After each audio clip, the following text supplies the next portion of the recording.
What happens when a rogue nation mistakes American restraint for weakness? Global military history, written with the blood of fallen empires, tells us the answer is always forged in fire and steel. Naval warfare is governed by an ancient, unwritten, and absolutely unforgiving law. The freedom of navigation in international waters is not a polite diplomatic request. It is a non-negotiable demand, guaranteed and enforced by the crushing weight of the United States Navy. The doctrine is simple: touch an American ship, and you invite a cataclysm to your own shores. Yet, somehow, the memories of hostile nations are frequently clouded by a blind, fatal arrogance. Has the world forgotten the brutal price exacted in the dark, blood-stained waters of the Persian Gulf? In the late 1980s, the newly formed Islamic Republic of Iran decided to test the resolve of the West. The result of that massive miscalculation was not merely a passing skirmish. It was Operation Praying Mantis, the largest and most destructive surface naval engagement executed by the United States Navy since the dark days of the Second World War. But to truly comprehend the sheer magnitude of the industrial fury unleashed on that fateful day, we must first step back into the geopolitical powder keg that served as its spark. The year is 1979. The Middle Eastern chessboard is violently overturned. During the height of the Cold War, the Shah of Iran had been a vital strategic ally to the United States, a bulwark against Soviet expansion. As a result of this alliance, the Iranian regime was gifted the absolute deadliest and most sophisticated technology in the American arsenal. But a revolution swept the nation with a religious fury. The Shah was deposed, and in his place rose an uncompromising, violently anti-American theocracy led by Ayatollah Ruhollah Khomeini. Overnight, the military infrastructure provided by the Americans' formidable F-14 Tomcat interceptor jets equipped with long-range Phoenix missiles, surgical Harpoon anti-ship missiles, and P-3 Orion anti-submarine patrol aircraft fell directly into the hands of fanatics who viewed the West as evil incarnate. Sensing the scent of weakness amidst Iran's internal chaos, Iraqi dictator Saddam Hussein saw a golden opportunity. In September 1980, he launched a massive, full-scale military offensive across the border, aiming to seize oil-rich territories and crush the nascent Islamic Republic. What began as a rapid, confident invasion quickly devolved into a prolonged nightmare. The Iran-Iraq War transformed into an A-tier human meat grinder, chillingly echoing the horrors of the trenches in the First World War. With the advance paralyzed on land, Iraq resorted to the horrific, massive use of chemical weapons, while Iran, isolated from the world, sent wave after wave of young soldiers in suicidal attacks to clear minefields with their own bodies. With a bloody stalemate firmly entrenched on solid ground, the theater of operations inevitably spilled over into the sea. The Persian Gulf, the jugular vein pumping the lifeblood of the global economy, was transformed into a merciless kill zone. Unable to achieve victory on the battlefields, both nations decided to suffocate each other's economy. This was the genesis of the infamous tanker war. The Iraqi Air Force, utilizing French-made Super A-tendered and Mirage F-1 fighter jets, began hunting massive Iranian supertankers, firing exhausted missiles from miles away. Iran, its fleet aging rapidly due to a lack of American replacement parts, responded by adopting a brutal naval guerrilla war. Bagham-class speedboats, operated by zealots of the Islamic Revolutionary Guard, would emerge from the pitch-black darkness to strafe neutral merchant ships, firing rocket-propelled grenades directly into the civilian crew quarters. The chaos was absolute. By the end of the conflict, Hundreds of innocent merchant sailors from dozens of different nations had been slaughtered. A toll of blood demanded just to keep the world's oil flowing. With global maritime security collapsing and skyrocketing insurance rates threatening the Western economy, the tiny nation of Kuwait, whose ships were being systematically hunted, begged for outside help. The United States could not allow the Soviet Union to take the initiative in the region and responded by launching Operation Earnest Will. It was the largest armed naval convoy mission since the Battle of the Atlantic. In a bold diplomatic and military maneuver, Kuwaiti oil tankers were formally reflagged. They hoisted the stars and stripes, received American captains, and, most importantly, gained the undeniable, armed, and lethal protection of United States Navy destroyers and cruisers. The message sent by Washington resonated across the globe. An attack on these protected ships would be treated, unequivocally, as a direct act of war against the most powerful nation on Earth. Conventional logic dictated that not even the most radical elements in Tehran or Baghdad would dare cross that red line. But the Persian Gulf is a theater where logic frequently surrenders to chaos, fatigue, and deadly miscalculations. The first major American blood spilled in this explosive theater did not come at the hands of Iran, but through a catastrophic and lethal error by Iraq.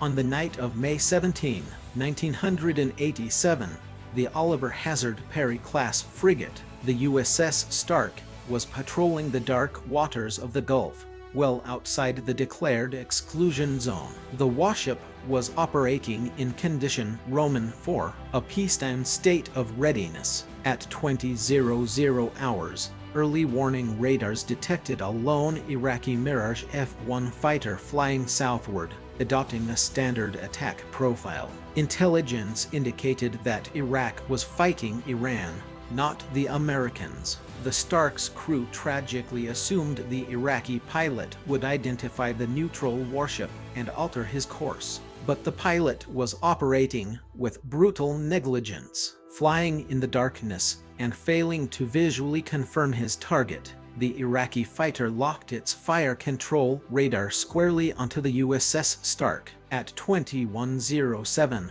from just 22 miles away, the jet launched an exocet anti-ship missile. A minute later, he launched a second. The Stark's automated defense systems were not activated for an immediate engagement. The first visual warning came from the lookout on the deck, who saw the glowing tail of the missile slicing through the night just seconds before impact. The first exocet tore into the Stark's port side, plunging directly into the crew's quarters. Although the main warhead failed to detonate, the sheer kinetic impact tore the missile apart, releasing thousands of gallons of highly flammable jet fuel that ignited instantly.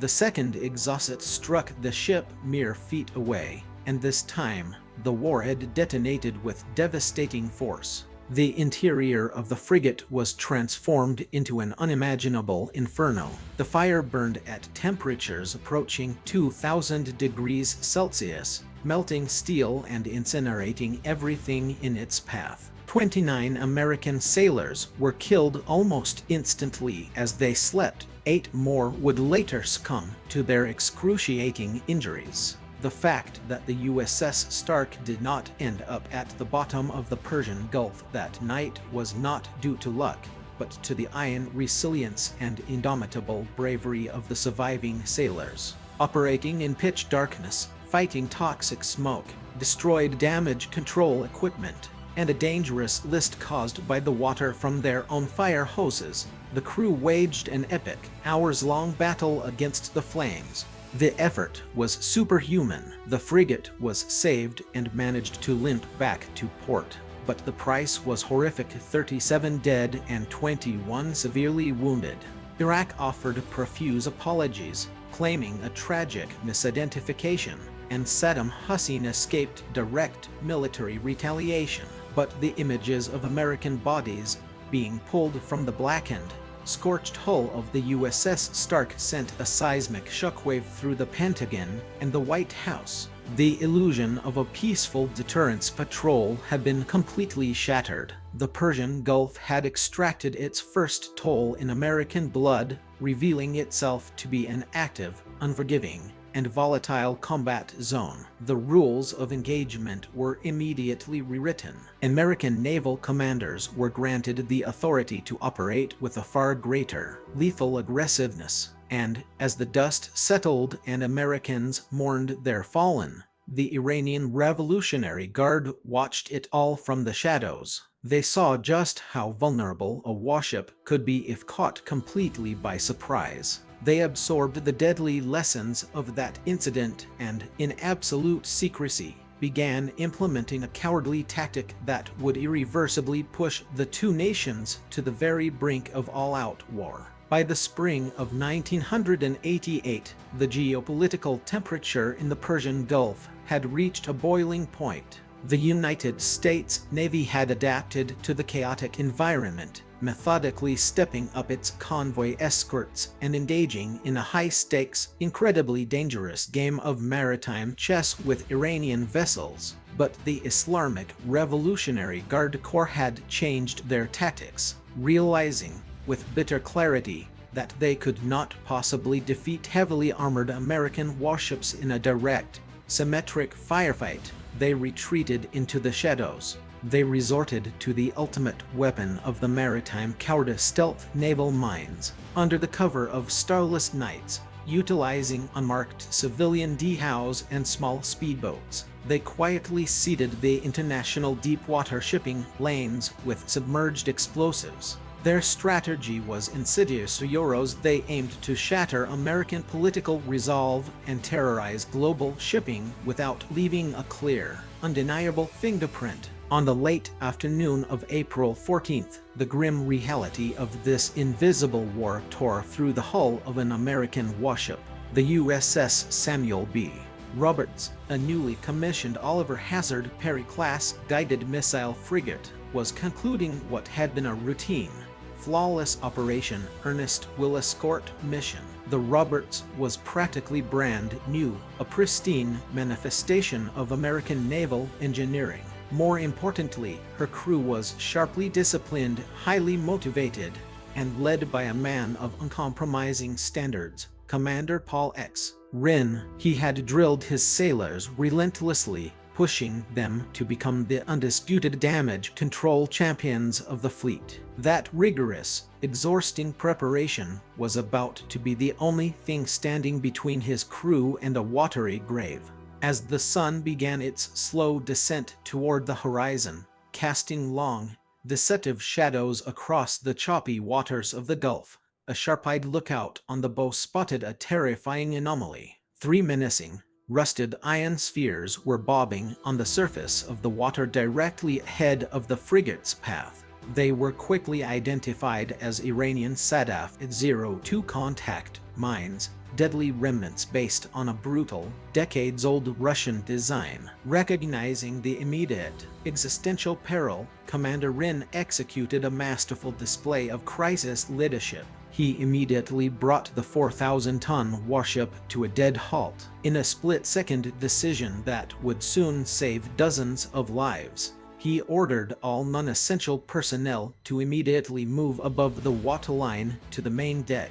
Knowing that he was likely surrounded by an invisible minefield, Wren attempted to carefully back his ship out of the danger zone, meticulously following his own wake. But the treacherous currents of the Persian Gulf had already sealed their fate. The Samuel B. Roberts unknowingly drifted directly over a fully submerged, tethered mine. At 1640 hours, the ocean erupted. The explosion was apocalyptic. 250 pounds of high explosives detonated directly beneath the ship's engineering spaces. The sheer kinetic force of the blast violently lifted the massive warship out of the water, engulfed in a blinding white flash and a geyser of pulverized seawater. The explosion instantly ripped a massive, 15-foot hole in the bottom of the hull, shredding through half-inch steel plating as if it were paper. The catastrophic, upward force completely shattered the ship's keel. As noted in the foundational texts of naval architecture, a broken keel is a death sentence. The only thing preventing the USS Samuel B. Roberts from breaking cleanly in half and plummeting to the bottom of the Gulf was her superstructure and main deck. Over 2,000 tons of dark, freezing seawater rushed into the engine rooms in a matter of seconds. The massive gas turbine engines were physically ripped from their mounts. As the flooding shorted out the electrical systems, the ship plunged into absolute, suffocating darkness. The Roberts was crippled, sinking, and utterly vulnerable in hostile waters. What followed over the next 5 hours is recorded in the tactical archives of the United States Navy as one of the most astonishing, heroic feats of damage control in modern military history. The American sailor is a unique breed, forged in rigorous training and an unyielding, unbreakable brotherhood. In the suffocating darkness, choked by toxic black smoke and fighting a massive engine room fire that burned at a hellish 2,000 degrees, the crew went to work. Alone, heroic sailor named Mike Tilley, trapped below decks in the flooding compartments, managed to manually restart an emergency diesel generator, restoring vital electrical power to the ship's massive deutering pumps. Working with desperate ingenuity and completely disregarding their own safety, the crew welded heavy steel plates over ruptured, buckling bulkheads. They utilized heavy steel cables, physically strapping them across the fractured hull to literally tie their broken ship together. As if the raging fires and massive flooding were not enough, the notorious Iranian frigate Sabalana Euros, commanded by a man infamous for deliberately firing on civilian crew quarters, Euros began to close in on the crippled American vessel, like a vulture circling a wounded predator. Despite his ship sinking beneath his feet, his keel broken, and his engine rooms engulfed in flames, Commander Wren did not flinch. He ordered a live Standard missile to be loaded onto the ship's forward launcher, locking his targeting radar directly onto the approaching Iranian warship. His message was clear: the Samuel B. Roberts might be dying, but she would drag the enemy down into the abyss with her. Faced with the unbroken teeth and the terrifying resolve of the American military, the Sabalan wisely turned away and retreated into the night. Through sheer, superhuman effort, the last of the fires were finally extinguished by 21:05 hours.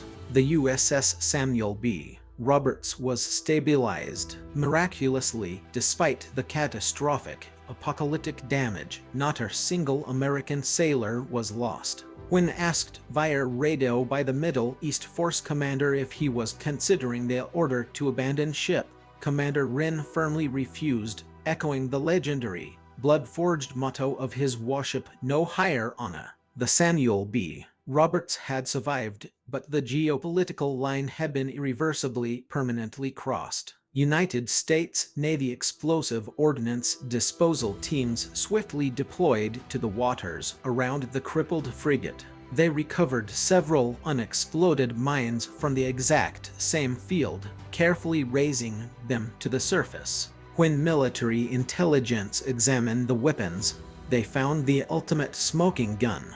The serial numbers on the mines matched perfectly to stockpiles known to belong to the Iranian Islamic Revolutionary Guard Corps. Euros stockpiles previously documented when American Special Forces had captured an Iranian mine layer months prior. The undeniable, ironclad proof of Iran's cowardly attack was immediately transmitted to Washington. In the Oval Office, President Ronald Reagan received the intelligence briefing.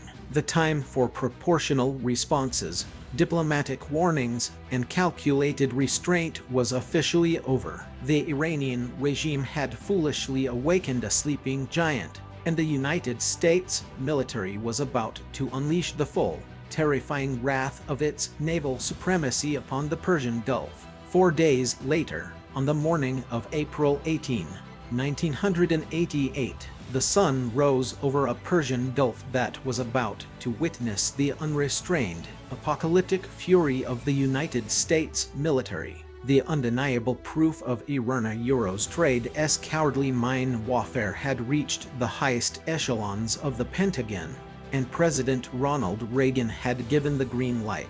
Operation Praying Mantis was initiated. It was not designed as a mere surgical strike or a diplomatic warning. It was a massive, highly coordinated kinetic offensive intended to completely dismantle the Iranian naval threat. The intelligence was verified, the targets were painted, and the leash holding back the most powerful maritime force in human history was finally slipped. This would become the largest surface naval engagement for the United States since the legendary battles of the Second World War. At exactly 8:00 hours, Surface Action Group Bravo Euros, spirited by the destroyers USS Merrill and USS Lynd McCormick, alongside the amphibious transport dock USS Trentona Euros, bore down on the Sasson offshore oil platform. The Iranian Revolutionary Guard had repurposed this civilian infrastructure into a heavily armed military staging base, using it to monitor and attack neutral shipping. Operating with cold, calculated American professionalism,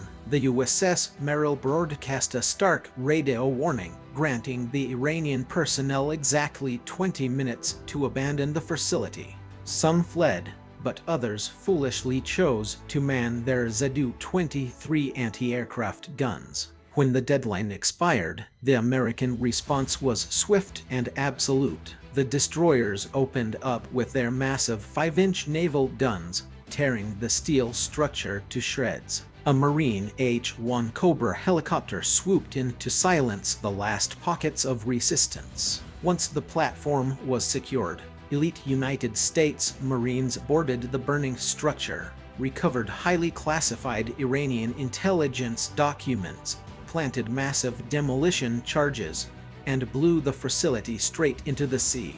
Simultaneously, Surface Action Group Charlie, led by the cruiser USS Wainwright and the frigates USS Simpson and USS Bagley, delivered an equally devastating fate to the Syria oil platform, incinerating the hostile gun crews in a massive fireball. Panic began to set in at the Iranian military command. In a desperate, uncoordinated response, they dispatched swarms of bog-hammer speedboats into the southern Gulf to indiscriminately attack civilian targets. It was a fatal mistake. The retaliation came from the sky. A-6 Intruder attack aircraft, launching from the legendary flight deck of the nuclear-powered aircraft carrier USS Enterprise, descended upon the speedboats like birds of prey. The intruders obliterated the lead vessels with rocket cluster bombs, turning the aggressive swarm into a terrified, scattered retreat. But the defining, historic clash of the operation was yet to come. The Iranian Kaman-class missile boat, the Joshan, aggressively closed in on Surface Action Group Charlie. Aboard the cruiser USS Wainwright, Captain Dave Chandler watched the hostile contact approach on his radar. He broadcast repeated, crystal-clear warnings for the Joshan to turn away. In an act of staggering, suicidal hubris, the Iranian captain replied that he was carrying out his mission and locked his fire control radar squarely onto the American cruiser. At a distance of 13 miles, the Joshan launched the last operational American-made Harpoon anti-ship missile in the Iranian arsenal. The American electronic warfare systems instantly kicked in, deploying chaff and blinding the incoming threat, sending the Iranian missile harmlessly into the ocean. The American retaliation was instantaneous. In the first anti-ship missile duel in United States Navy history, the USS Simpson fired 4 Standard missiles operating in surface-to-surface mode, and the Wainwright fired a 5th. The Standard missile was designed to intercept supersonic aircraft. When fired at a surface ship, it arrives with terrifying, blinding speed. The Joshin was pulverized by an overwhelming wave of kinetic energy.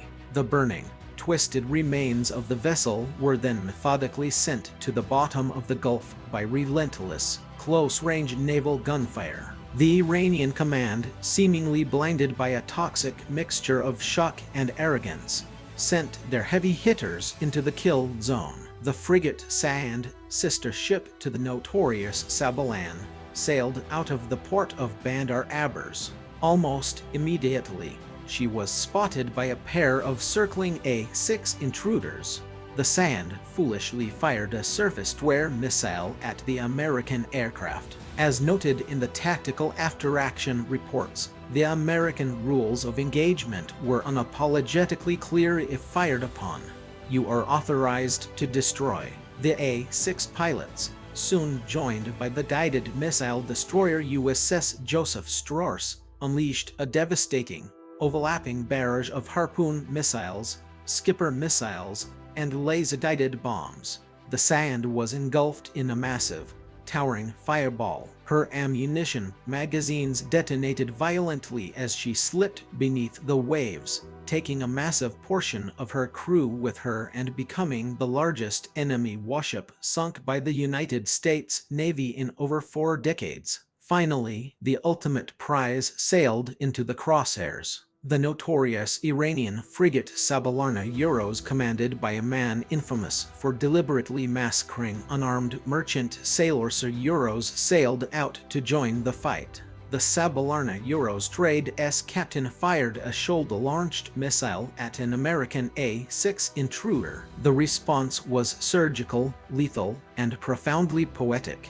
The American pilot, Lieutenant Commander James Engler, initiated a steep dive and dropped a single 500-pound laser-guided bomb directly down the Sabalarna Trade S smokestack. The weapon detonated deep inside the shipper Trade S engineering spaces, blowing out her engines and leaving the crippled vessel dead in the water, bleeding thick black smoke into the sky. With the Sabalan burning and half of the operational Iranian Navy completely erased from existence, the chairman of the Joint Chiefs of Staff, Admiral William Crowe, advised the Secretary of Defense with a grim, undeniable truth: "We have shed enough blood today." The order to cease hostilities was given.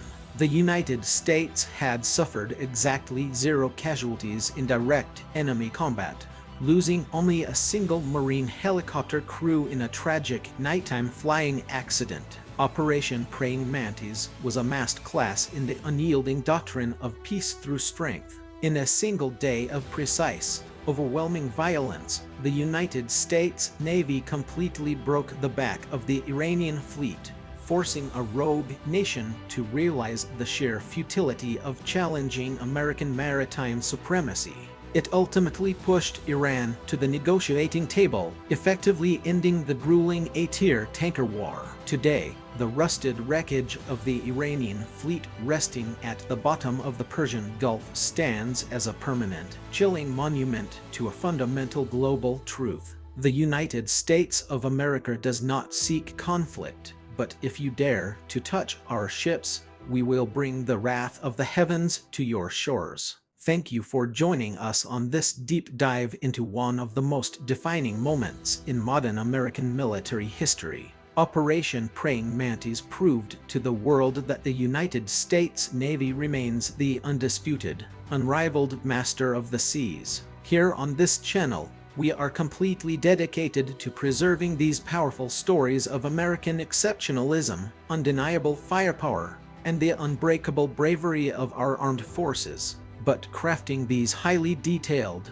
uncompromising military documentaries takes hundreds of hours of painstaking research and editing. If you believe in honoring our true history, and if you want to ensure these stories of American valor are never forgotten by the next generation, please consider supporting our next production.